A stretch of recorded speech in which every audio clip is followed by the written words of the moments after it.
તો આપણે આજે સિંગોડાના લોટના ભજીયા બનાવીશું। એની માટે મેં અહીંયા આગળ 4 નંગ મોટા બટાકા લીધા છે, 2 નંગ કેળા છે, અડધી વાટકી સિંગદાણા છે, 1 વાટકી સાબુદાણા છે અને 100 થી 150 ગ્રામ જેટલો સિંગોડાનો લોટ છે।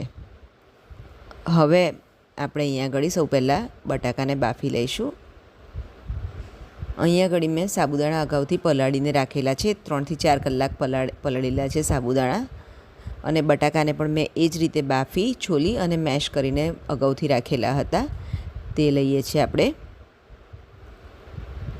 હવે આપણે સૌપ્રથમ એક કઢાઈમાં આ રીતે એક મોટા વાસણમાં 2 કેળા જે લીધેલા છે એને છોલી અને આ રીતે ફોર્કની મદદથી મેશ કરી લઈએ છીએ પ્રોપરલી।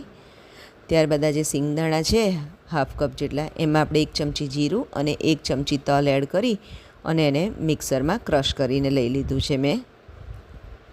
આ રીતે ક્રશ કરી લેવાનું છે આપણે અને એડ કરી લઈએ છીએ। ત્યારબાદ આ જે સાબુદાણા હતા તે પલાળીને રાખ્યા હતા તેને પણ આપણે અંદર એડ કરી લેવાના છે। હવે આપણે આ જે બટાકા અગાઉથી બાફીને મેશ કરીને રાખ્યા છે એ પણ લઈ લેવાના છે।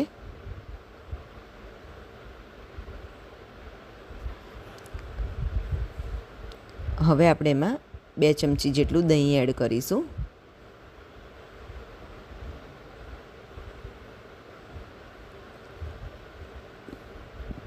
દહીં એડ કર્યા પછી આપણે સિંગોડાનો લોટ એડ કરીએ છીએ, જે 100 થી 150 ગ્રામ મેં લીધો છે, જે ફરાળ માટે રેડી બજારમાં મળતો જ હોય છે। હવે આપણે મસાલા કરી લઈએ। મરચું સ્વાદ પ્રમાણે આપણે મીઠું એડ કરીશું અને હવે આપણે આ બધું વ્યવસ્થિત હલાવીને મિક્સ કરી લઈશું। તો મિત્રો, આ સિંગોડાના લોટના ભજીયા એ સ્વાદમાં ખૂબ જ સોફ્ટ હોય છે, એટલા પોચા હોય છે, રૂની જેવા પોચા હોય છે, એટલે કોઈ પણ વ્યક્તિને ખાવામાં કે ચાવવામાં અઘરા નથી પડતા અને ફરાળ માટે બહુ યુનિક આઇટમ છે આ।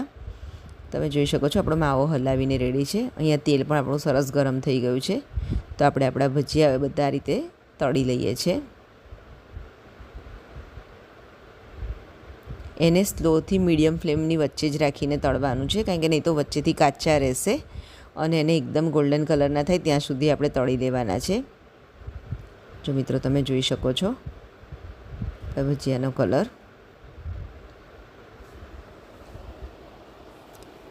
આ ભજીયા સોફ્ટ હોવાની સાથે અંદર એમાં કેળાની પણ હલકી મીઠાશનો ટેસ્ટ આવે છે, એટલે સ્વાદમાં ખૂબ જ સરસ લાગતા હોય છે।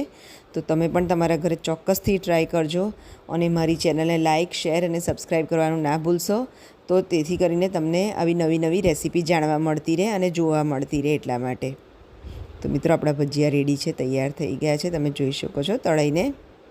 આ જ રીતે આપણે બીજા ભજીયા પણ તળી લઈશું।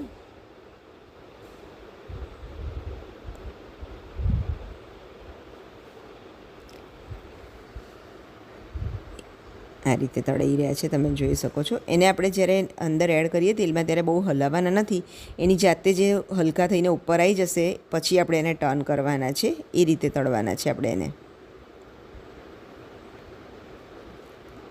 તો ચાલો, સરસ મજાના આપણા ભજીયા રેડી છે, તો આપણે હવે એને સર્વ કરી લઈએ।